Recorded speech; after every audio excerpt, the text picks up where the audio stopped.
Tonight, breaking news as we come on the air. The horrific images coming in now. Deadly driving. The storm across multiple states from Kansas to Kentucky all the way to the East Coast. More coming tonight. Also breaking the first human death from bird flu here in the U.S. And the new recall tonight for some cold and flu medicine. First tonight, we're tracking this major snowstorm hitting more than a dozen states. Heavy snow, ice, freezing rain on the roadways, treacherous driving. Multiple states, and now from Washington, D.C. up through Philadelphia. Big rigs skidding off highways. Drivers in Cincinnati stranded for more than 7 hours. Reagan Airport has been closed for the night. And now millions of Americans bracing for temperatures in the single digits tomorrow. Ginger Zee with the forecast tonight. This evening, Vice President Kamala Harris has presided over the peaceful transfer of power, formally certifying her own defeat and President-elect Donald Trump's victory.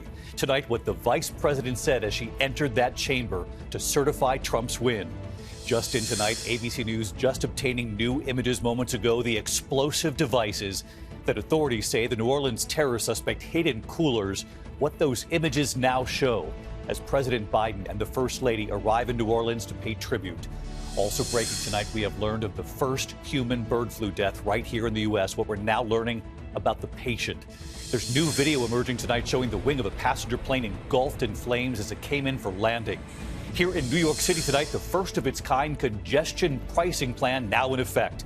Lots of opinions tonight, charging drivers now to enter Manhattan's busiest areas, why other cities are now watching this very closely. Has it helped congestion already, and will it soon pay for major infrastructure repairs on the subway? And a golden night at the Golden Globes, from Shogun to Emilia Perez to The Brutalist. But all eyes now on the Oscars and Demi Moore after her historic win, what she said after winning her first major acting award in more than 40 years. You'll see it right here. From ABC News World Headquarters in New York, this is World News Tonight with David Muir. Good evening, and it's great to be back with all of you in the new year. And what a start. The treacherous driving as a major winter storm hit several states just as millions were trying to head back to work and back to school. Record snow, freezing rain, and a deadly 24 hours on the roads. Tonight, Reagan Airport in Washington has now been closed. More than 40 million Americans on alert as we come on tonight. There is still more coming in the evening hours, and then the brutal cold tomorrow. The images coming in here, the freezing rain turning to ice on Interstate 135 right here. This is outside Wichita. Tractor-trailer jackknifing one of many vehicles losing control. An ice storm coating trees and power lines in Perryville, Missouri. Trees covered in ice coming down. Branches and trees breaking, hundreds of thousands without power. A state of emergency in Louisville, Kentucky, buried under more than 7 inches of heavy snow there. A nearly 7-hour traffic jam. This is the Spence Bridge right here in Cincinnati. More than 2,000 flights canceled nationwide. Look at this, the Kansas City airport, a ghost town tonight. More bad weather coming this evening and frigid temperatures behind all this. Ginger Zee standing by with the forecast, and Victor Oquendo leading us off with the images from across the country tonight. Tonight, hundreds of thousands without power, interstates littered with cars and trucks, millions facing treacherous conditions as a massive, deadly winter storm barrels eastward. We're in the middle of downtown Cincinnati, normally bustling on a Monday, but right now it is a ghost town. And here's why. It is so hard to drive through these conditions. That car is stuck, just one of many we've seen today. More than 10 inches of snow by mid-afternoon in Cincinnati. Trucks backed up on Interstate 471 for miles, and up to 18 inches of snow in parts of Kansas. If drivers weren't stuck, they were sliding. These scenes captured by a storm chaser near Wichita on Interstate 135 in Park City, Kansas. Trucks, cars, tractor trailers hitting that icy overpass and losing control. In Kansas City, watch as this tractor trailer helplessly slides from one end of the highway to the other and back again before crashing and folding like an accordion. South of St. Louis, tree branches caked in ice, cracking, falling, and shattering to pieces. At least 4 dead so far on ice and snow-covered roads in the Midwest. In downtown Indianapolis, Sean White helping a stranger get back on the road. I was just getting gas. I could tell that she wasn't able to get to the parking lot, so we came over here just to try to assist her to get out. The storm's effects stretching some 1,500 miles from the Midwest to the Mid-Atlantic. Virginia State Police reporting more than 200 accidents in a 12-hour period. Treacherous driving around Washington, D.C. Schools closed, but Congress in session, required by law to certify the results of the 2024 election today. The massive system hitting major airports and scrapping flights. A sea of red on departure and arrival boards. More than 2,000 flights canceled so far today, on top of more than 1,800 canceled Sunday. David, this neighborhood in Cincinnati blanketed under nearly a foot of snow. Some streets like this one closed off, just impassable right now as the plows focus on the main roads first. Next, the cold really sets in. Tomorrow, it will be 9 degrees here. David? Incredible. Some roads just simply closed off tonight. Victor Oquendo leading us off. Victor, thank you. Let's get right to Chief Meteorologist Ginger Zee. She's live in Washington, D.C. tonight. And Ginger, we mentioned Reagan Airport shut down tonight. We still have a few more hours of this. And then the brutal cold, as Victor just mentioned. And that means that snow is going nowhere. David, 5 to 8 inches is kind of the cake, and now we're getting this last burst of icing on the cake for the next couple of hours until just after midnight. Then we'll be rid of this storm. You can see the back end of it kind of making its way through the Alleghenies into, say, southern New Jersey. That's going to burst out of here, and then it sticks because the wind chills will be 22 as far south as Mobile. Sub-freezing for Corpus Christi, alerts all the way to Orlando. But those single digits that you're seeing in the wind chill department up in the Great Lakes Northeast, they're not going anywhere. They're going to stick around through most of this week. Look at Washington, D.C., only feeling like 4 on Thursday, 8 below for Kansas City with their biggest snowstorm since 1993. And then Dallas will deal with a big snow on Thursday. So big time problems going there. But let's talk about the winds in Southern California because these are life-threatening. We're talking about Tuesday night through Wednesday, 80 to 100 mile per hour winds. Burbank, Pasadena, Simi Valley, Malibu. So many people will be dealing with this, and fire danger, David, through the end of the week is high. We'll track that in the west as well. And what a night there behind you in Washington. Ginger, thanks to you. We'll see you on GMA. Now to the other news this Monday night. And on this January 6th, the joint session of Congress convening to certify Donald Trump's Electoral College victory, his victory returning to the White House. It was Vice President Kamala Harris who presided over the peaceful transfer of power, formally certifying her own defeat. And what she said as she entered the chamber today, Rachel Scott on the Hill for it all. Tonight, history in the nation's capital. Vice President Kamala Harris marking a milestone in the peaceful transfer of power, presiding over the certification of Donald Trump's victory and the election she lost. Madam Vice President, what should people take away from today? Democracy must be upheld by the people. Before a joint session of Congress with Vice President-elect J.D. Vance looking on, Harris formally declaring Trump the winner. The votes for President of the United States are as follows. Donald J. Trump of the state of Florida has received 312 votes. Kamala D. Harris of the state of California has received 226 votes. After the vice president calling it an important moment. It was about what should be the norm and what the American people should be able to take for granted, which is that one of the most important pillars of our democracy is that there will be a peaceful transfer of power. That was not the case 4 years ago, when Joe Biden also won a resounding electoral victory with a 7 million vote lead in the popular vote.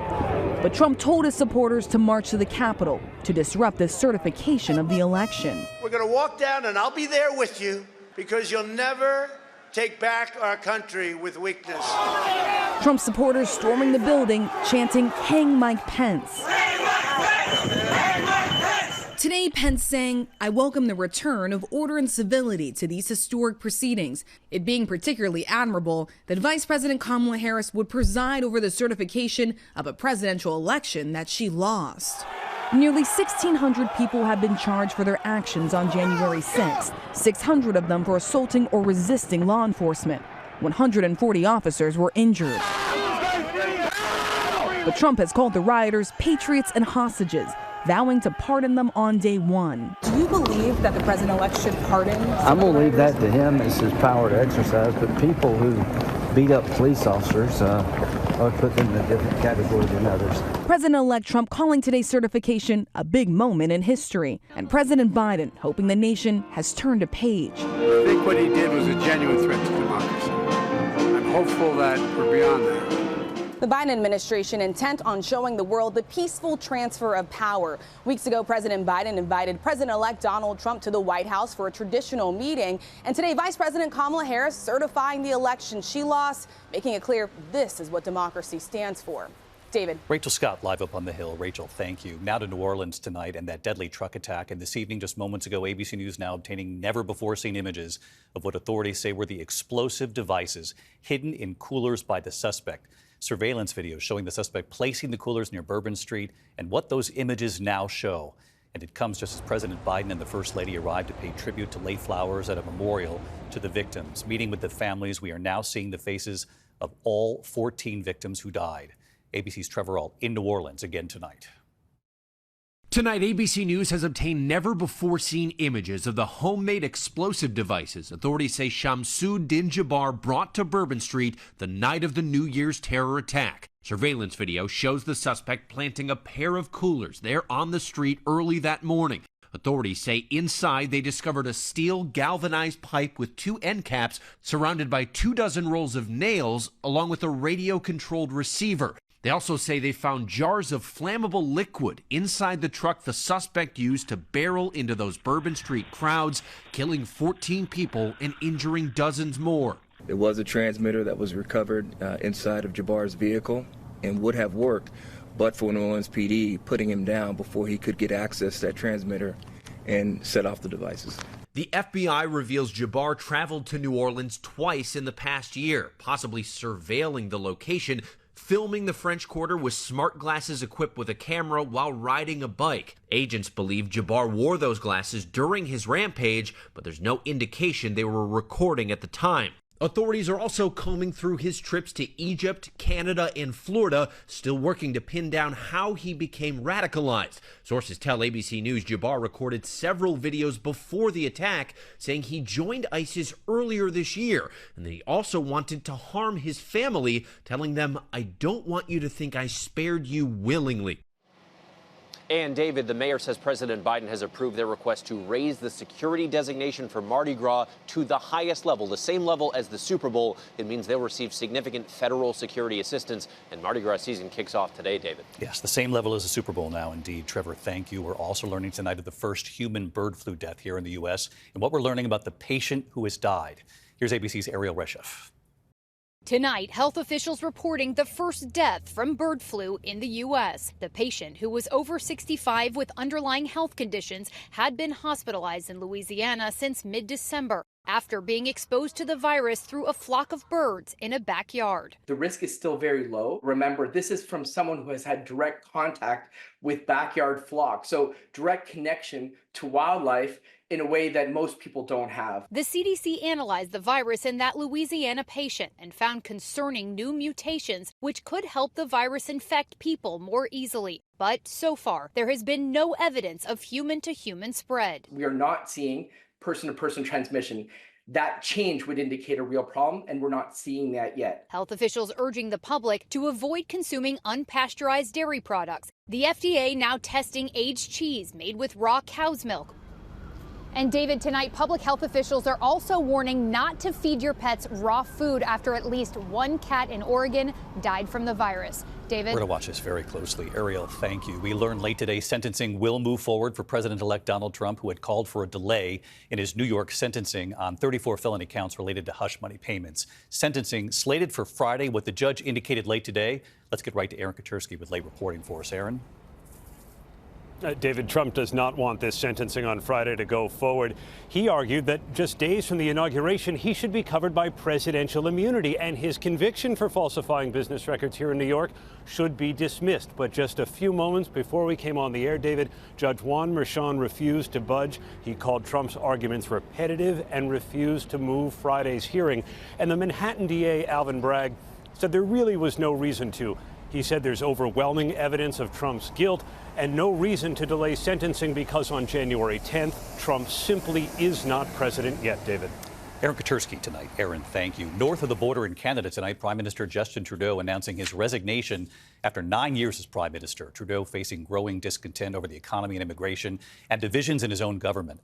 President-elect Trump has also threatened major tariffs for Canada. Trudeau will stay in office until at least March. Back here in the U.S. in New York City, the city's congestion pricing plan now in effect, the first in the country. How it's working so far and why other cities are watching this closely. Here's Stephanie Ramos. Tonight, a controversial first-in-the-nation toll called congestion pricing, now in effect in New York City. Millions of drivers paying $9 to access the busiest part of Manhattan, south of 60th Street, with different tolling rates for trucks, taxis, and ride-sharing services, depending on the time of day. The city hoping it will reduce gridlock while raising billions of dollars to improve the infrastructure of the country's largest public transit system over the next few decades. I'm kind of okay with at least the motivations are trying to get public transportation better funded. But critics blasting the toll, saying it punishes drivers from outside Manhattan. It's too much, man. We can't afford it, you know? Tonight, cities like Los Angeles, Chicago, and Boston watching this closely, because if it works in New York, it could be a model for how to control urban traffic. David, traffic seemed to move through these congestion zones with a couple of slowdowns, but it's unclear if weather had anything to do with it or these new tolls. David. All right, Stephanie, thank you. Tonight, with just days left in office, President Biden announcing a sweeping ban on new offshore drilling of oil and gas along most of the U.S. coastline. It covers 625 million acres of ocean, the entire eastern seaboard, the eastern Gulf of Mexico, Pacific coast, and part of Alaska. It does not stop existing offshore drilling. President-elect Trump tonight vowing to reverse Biden's last-minute ban. When we come back here tonight, there's new video emerging. You'll see it, the wing of a passenger plane engulfed in flames as it came in for landing, and an important new recall tonight involving a certain cold and flu medicine in a moment. Tonight, new video emerging of an Air Canada passenger plane in Nova Scotia. Happened over the holidays. The plane's left wing, look at this, engulfed in flames after touching down on the runway. The landing gear had failed to properly deploy. No one was hurt. When we come back here, the new recall tonight involving a cold and flu medicine and the golden moment for Demi Moore, what she said about waiting 40 years for this. To the index tonight, Costco recalling some of its cold and flu medicine because of possible contamination. Kirkland Signature's severe cold and flu plus congestion medication may contain foreign materials sold in October and November. Customers should return the items or throw them away. We've got more on our website for you. When we come back, the movie Ghost, A Few Good Men. She had so many incredible roles, but it took 40 years for this. Finally tonight here was a big night for Shogun, The Brutalist, Emilia Perez. So many golden moments, but it's Demi Moore who has more Oscar buzz than ever now. And the Golden Globe goes to Demi Moore. It was a golden moment more than 4 decades in the making. Demi Moore and her first major acting award in her career for her role in The Substance. I've been doing this a long time, like over 45 years, and this is the first time I've ever won anything as an actor. Tonight, many saying this now already provides momentum heading into the Oscars now, an honor after a career full of iconic performances. What are you doing? I couldn't sleep. Her role in Ghost opposite Patrick Swayze earned her her first Golden Globe nomination back in 1990. Later portraying Lieutenant Commander Joanne Galloway in A Few Good Men. It's my feeling that if this case is handled in the same fast food, slick-ass Persian bazaar manner with which you seem to handle everything else, then something's going to get missed. And all these years later, The Substance. Have you ever dreamt of a better version of yourself? A thought-provoking movie about the search for youth and a better you, but at what cost? I'm fine. Everything's fine. Moore's daughters cheering on her mother as she won her first major acting honor. 30 years ago, I had a producer tell me that I was a popcorn actress, and at that time, I made that mean that this wasn't something that I was allowed to have. I thought a few years ago that maybe this was it. Maybe I was complete. Maybe I've done what I was supposed to do. Demi Moore on the moment she waited more than 40 years for, her golden moment. I had a woman say to me, just know you will never be enough. but you can know the value of your worth if you just put down the measuring stick. And so today, I celebrate this as a marker of my wholeness and of the love that is driving me, and for the gift of doing something I love and being reminded that I do belong. Thank you so much. Some really powerful words last night from Demi Moore. More than 40 years waiting for her moment. All eyes now on the Oscars here on ABC. I'm David Muir. Good night. Thank you for making World News Tonight with David Muir, America's most watched newscast.